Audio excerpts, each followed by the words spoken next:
యేసులా బ్రతుకు నీకులే, నీలాంటి జీవితం తనకు లేదులే.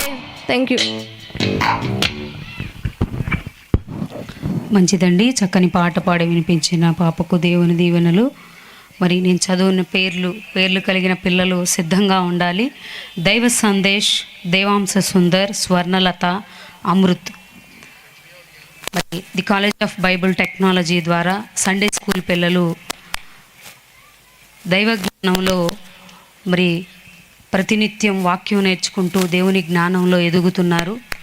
మరి వారు నేర్చుకున్న మాటలు మీ ముందు చెప్పడానికి సిద్ధపడి ఉన్నారు. వారిలో మొదటిగా అమృత్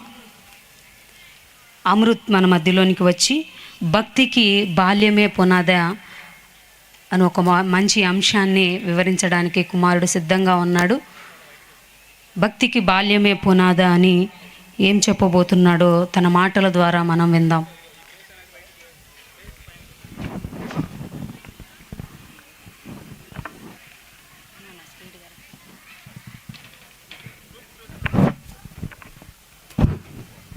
కూడి వచ్చిన మీ అందరికీ ప్రభు యేసుక్రీస్తు వారి నామంలో శుభాభివందనాలు. ఇప్పుడు నేను చెప్పబోయే టాపిక్ పేరు భక్తికి బాల్యమే పునాద. భక్తికి బాల్యమే పునాద. ప్రియులారా, పునాది అనేది ఒక ఉంటేనే నిర్మాణం అనేది నిలబడుతుంది. అంటే ఒక మహా నిర్మాణానికి పునాది అనేది చాలా కీలకమైనది.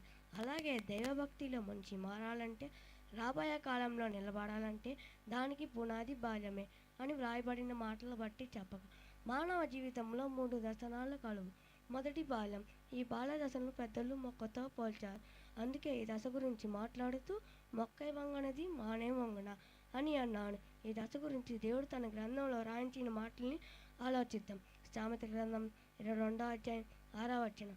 సామెతల గ్రంథం 22వ అధ్యాయం 6వ వచనం. బాలదశంలో నేర్పవలసిన త్రోవ ఒకటి ఉంది. ఆ త్రోవ దేవుని బాల్యంలో నేర్పమన్నాడు. అదే భక్తి త్రోవ. ద్వితీయోపదేశ కాండము 6వ అధ్యాయం 6వ వచనం. ఇక్కడ దేవుడు బాలదశంలో నేర్పవలసిన భక్తి త్రోవ ఒక టైం టేబుల్ చెబుతున్నాడు. బాలుడిగా ఉన్నప్పటి నుండి దేవుడు చెప్పిన ప్రకారము దేవుని జ్ఞానం అనే పునాదిగా వేయాలి. సామెతల గ్రంథం 8వ అధ్యాయం 13వ వచనం. సామెతల గ్రంథం 8వ అధ్యాయం 13వ వచనం. చెడుతనము ఆచర్చించుకొని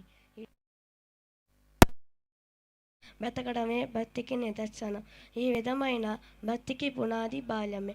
బాల్యం నుండి దేవుని వాక్యాన్ని జ్ఞానం అనే పునాదిగా వేయాలి. అప్పుడే స్థిరమైన భక్తులు ఎదుగుతూ భక్తి త్రోవ నుండి వారు తప్పిపోరు. చిన్ననాటి నుండి దేవుని వాక్యాన్ని విత్తును బీజాల్లో పిల్లలలో విత్తాలి. అప్పుడే భక్తి అనే మొక్క నాటుకొని దేవుని కుమారులుగా ఫలిస్తారు. కాబట్టి భక్తికి బాల్యమే పునాద. ఈ అవకాశం ఇచ్చిన అధ్యక్షుల వారికి నా వందనాలు. Thank you. వెరీ గుడ్ నాన్న. భక్తిగా ఉండాలి అని అంటే బాల్యమే అందుకు పునాదిగా మలుచుకోవాలని మంచి మాటలు వివరించిన బాబుకు దేవుని దీవెనలండి. అలాగే